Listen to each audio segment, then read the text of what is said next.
Etapas de la Guerra Fría. La división más general de la Guerra Fría la divide en 4 etapas.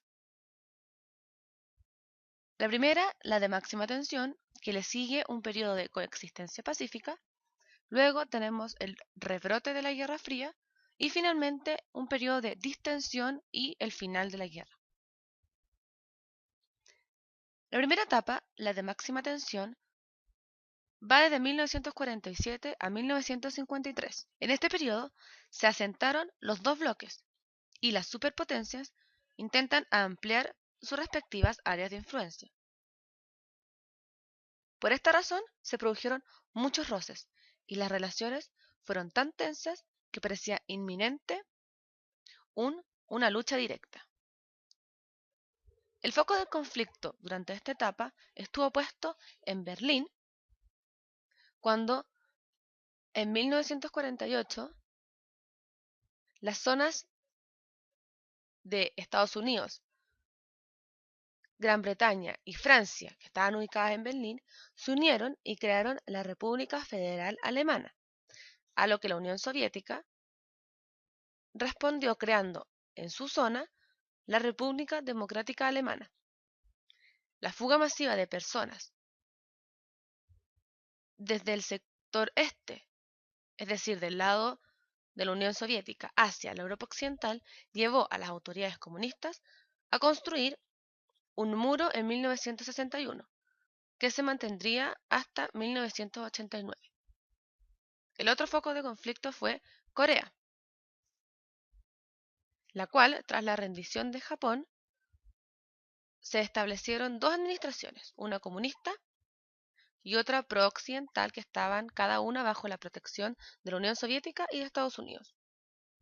En 1948 se establecieron dos repúblicas separadas, la de Corea del Sur, con protección de Estados Unidos, y la República Popular de Corea, en el norte, con el apoyo de la Unión Soviética.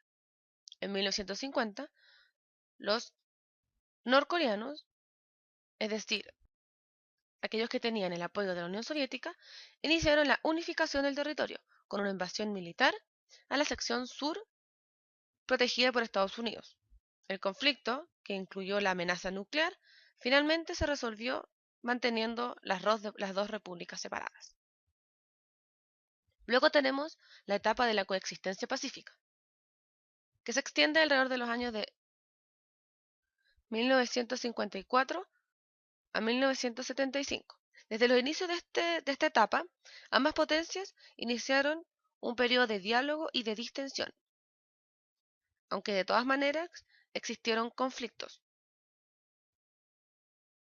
El más característico de todos fue el conflicto en Cuba, donde en 1959 la Revolución cubana había desembocado en un gobierno comunista, que había despertado las hostilidades de Estados Unidos, el cual bloqueó económicamente al país y apoyó activamente a la disidencia cubana. Pero en 1962 se produjo el acontecimiento de mayor tensión de toda la Guerra Fría, cuando la Unión Soviética instaló rampas lanzamisiles en Cuba, apuntando a Estados Unidos.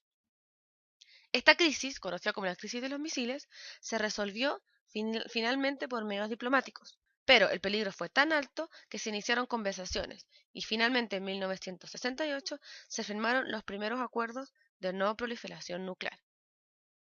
Otro de los focos del conflicto durante esta etapa fue el de Vietnam, que tras su independencia de Francia estaba dividida en dos estados, la República Popular de Vietnam, que era comunista, y Vietnam del Sur, cuyo régimen procuraba detener los avances comunistas y por esto contaba con el apoyo de Estados Unidos. A partir de 1964, la intervención estadounidense se hizo mucho más evidente, ya que enviaban grandes contingentes militares, pero no logró detener la victoria de las tropas norvietnamitas. Por el contrario, provocó protestas en Estados Unidos y en todo el mundo por el uso de tácticas de bombardeo masivo y armas químicas sobre objetivos militares, pero también civiles. La tercera etapa de la Guerra Fría es la que se conoce como el rebrote de esta guerra, que va entre los años 1976 y 1985. Durante los inicios de esta etapa, la Unión Soviética desplegó misiles nucleares en sus zonas de influencia, en Europa y Asia, y por su parte Estados Unidos hizo lo mismo desplegando misiles en Europa Occidental. También Estados Unidos diseñó el proyecto de defensa estratégica o Guerras de las Galaxias. Se le conoce como Guerra de las Galaxias porque se llevó a cabo un desarrollo tecnológico con la carrera por la conquista del espacio. En 1957, los soviéticos se adelantan a lanzar el satélite Sputnik y el primer ser vivo al espacio, que fue la perrita Laika. Por su parte, Estados Unidos crea la NASA en 1958 y en 1969 logra llegar a la Luna con la misión Apolo 11. El foco del conflicto durante esta etapa fue principalmente la invasión de la Unión Soviética a Afganistán en 1979. El gobierno comunista de Afganistán solicitó ayuda a la Unión Soviética para detener las guerrillas opositoras que existían en el país, lo que implicó el envío de tropas y recursos militares en 1979. El fracaso de las tropas soviéticas para detener a los milicianos musulmanes en Afganistán, que estaban apoyados por Estados Unidos, creó un clima favorable para el recambio de la dirigencia soviética en 1985 y el retiro de las tropas finalmente en 1989. Y por último, la cuarta etapa de la Guerra Fría es la que se conoce como distensión y el final de la guerra, que transcurre entre los años 1985 y 1991. Durante esta etapa se dan hechos muy simbólicos como la caída del muro de Berlín en 1989 y ocurre finalmente el derrumbe del bloque soviético y su desintegración final en 1991, lo que pusieron fin a la Guerra Fría.